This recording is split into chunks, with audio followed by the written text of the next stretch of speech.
Pak Ardi Sutioja, selamat pagi Pak. Selamat pagi Mas Rudi, apa kabar? Iya, alhamdulillah sehat. Kabar baik juga ya, Pak Ardi ya, pagi ini ya. Pak, tapi Baik dan iya, sehat. Pak di awal bisa jelaskan dulu. Setahu kami itu kan Anthropic AI ini kan produsennya, kemudian produknya atau modelnya adalah Clouds. Kenapa ini bisa digunakan untuk militer? Mungkin bisa dijelaskan dulu ini Pak. Apa ini Pak? Ya sebetulnya hampir semua teknologi kecerdasan artificial ya itu memiliki kapasitas ya kelebihan masing-masing ya yang berbeda dan untuk tujuan-tujuan tertentu ya. Salah satu yang kita bicarakan terkait dengan diskusi pagi ini adalah penggunaan kemampuan teknologi itu untuk melakukan surveillance, jadi pengawasan ya, untuk intelijen ya. Kedua juga ingin dipergunakan untuk menggerakkan ya teknologi otonom ya seperti drone dan dan lain sebagainya. Inilah yang tidak diinginkan oleh si produsen ya, karena kelihatannya mereka masih memegang prinsip ya bahwa teknologi itu tidak boleh dipergunakan untuk kepentingan yang destruktif ya, artinya untuk membinasakan manusia dan sebagainya dan seterusnya. Dan ini dipegang teguh prinsip ini oleh si Dario Amodei ya, CEO-nya dari Anthropic ya. Sehingga ini juga membuka mata kita tentang kapasitas dan kemampuan teknologi kecerdasan artificial lainnya. Ya. Apakah juga melakukan hal demikian gitu. Kalau benar ada larangan, ada pembatasan ketika artificial intelligence atau AI itu digunakan sebagai surveillance, kemudian memitigasi bahkan melakukan aksi militer. Bagaimana AI itu tetap bisa digunakan Pak? Kalau kita melihat dalam konteks aksi militer Amerika ke Iran belum lama ini. Ya, itu ternyata sudah dipergunakan ya di dalam analisa dan kita nggak tahu persis ya, selain analisa apakah mereka juga menggunakan itu untuk mendapatkan kepresisian target ya, target daripada serangan itu ya.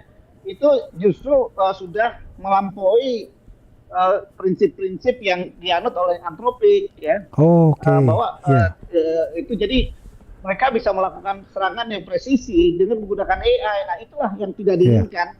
Padahal Anthropic sendiri sudah membatasi ya secara ketat tadi ya. Sudah. Jadi itu sudah dilakukan dan ini juga dilakukan waktu dengan kejadian di Venezuela ya, dan mungkin di tempat konflik-konflik lainnya. Iya. Kalau begitu Pak Ardi, siapa yang harus bertanggung jawab dalam kasus seperti ini Pak? Nah ini butuh kearifan ya dan kerendahan hati daripada produsen ya. Saya rasa apa yang dilakukan si Dario Amodei dari Anthropic itu sudah benar ya, artinya dia masih megang prinsip yang kuat ya, dan saya yakin ini juga sebetulnya sebuah prinsip fundamental yang dianut oleh hampir sebagian besar pengembang teknologi ya, bahwa teknologi itu tidak boleh dipergunakan untuk destruktif gitu. Apakah perusahaan AI seperti Anthropic ini bisa dimintai pertanggungjawaban hukum ketika ada pihak yang menggunakannya sebagai destruktif tadi, sebagai atau alat militeristik ini Pak? Nah ini yang jadi persoalan ya. Sampai detik ini kan belum ada suatu kebijakan atau aturan etika secara global yang dianut oleh semua negara ya. Masing-masing negara masih secara mandiri mengaturnya ya. Membuat aturan main sendiri ya, dengan versi mereka masing-masing.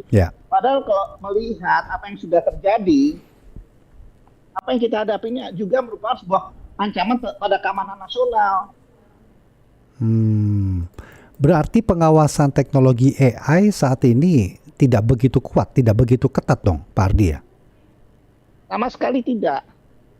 Apalagi negara seperti Indonesia.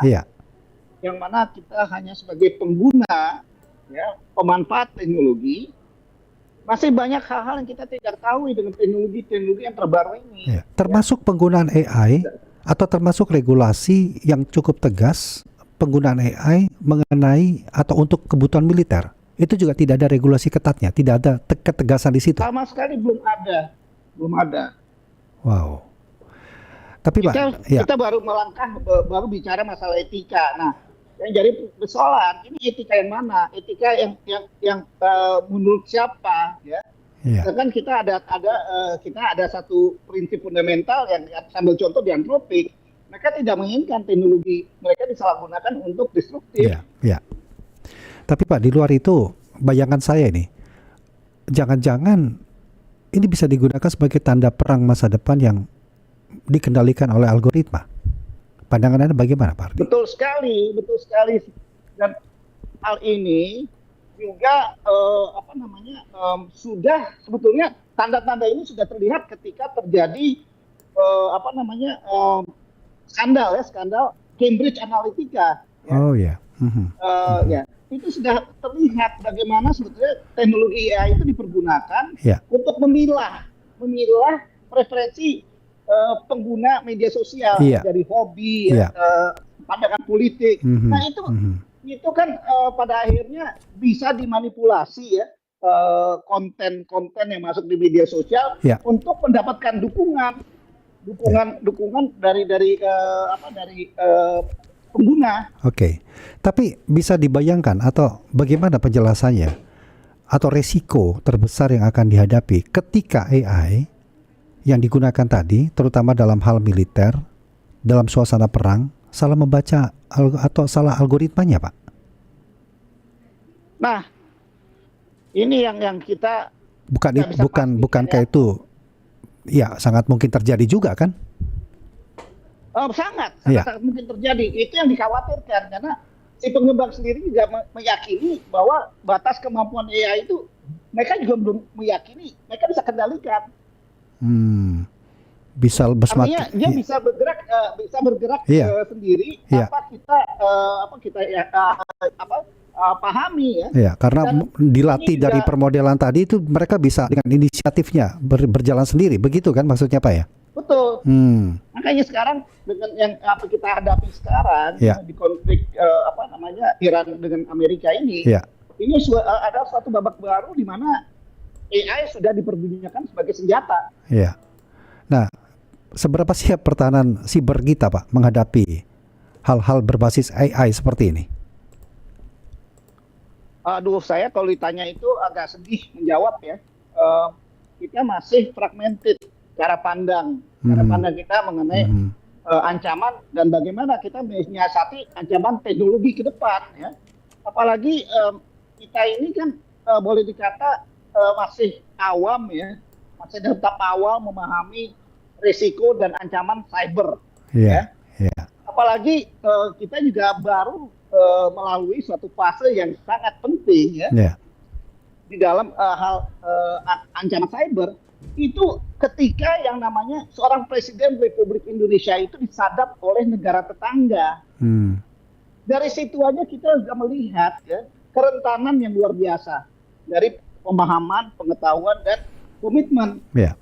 Dari ketiga itu pemahaman dan sampai komitmen tadi apa yang sangat dibutuhkan kalau kita dikatakan rentan ini Pak? Infrastruktur apalah yang sangat dibutuhkan?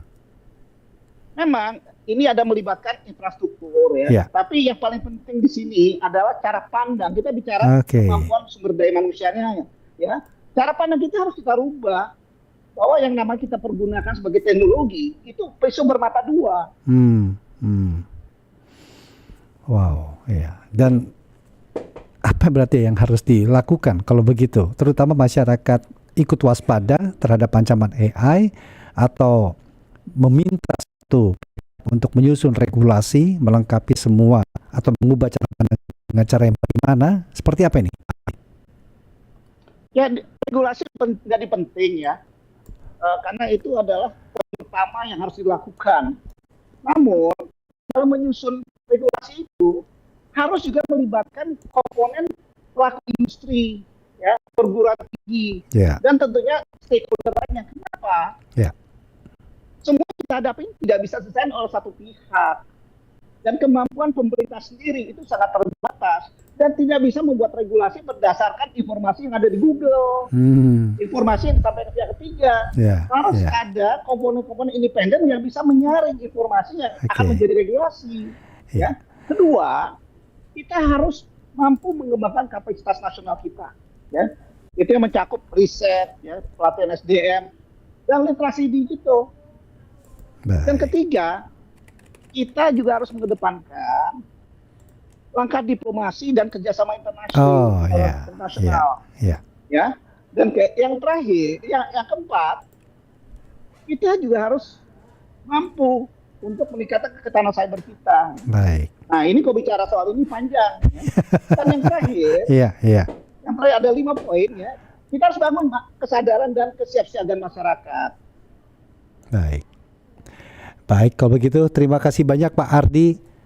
Banyak hal baru yang kita dapatkan dari perbincangan di pagi hari ini. Semoga nanti kita juga turut serta waspada penggunaan AI, regulasi dan cara pandang kita yang tepat yang seperti Anda sampaikan tadi. Terima kasih Pak Ardi Suteja untuk waktunya Pak. Salam sehat, selamat pagi. Siap Mas Budi dan terima kasih dan salam untuk pendengar RRI Pro 3. Terima kasih. Ketua dan pendiri Indonesia Cyber Security Forum atau ICSF, Ardi Suteja.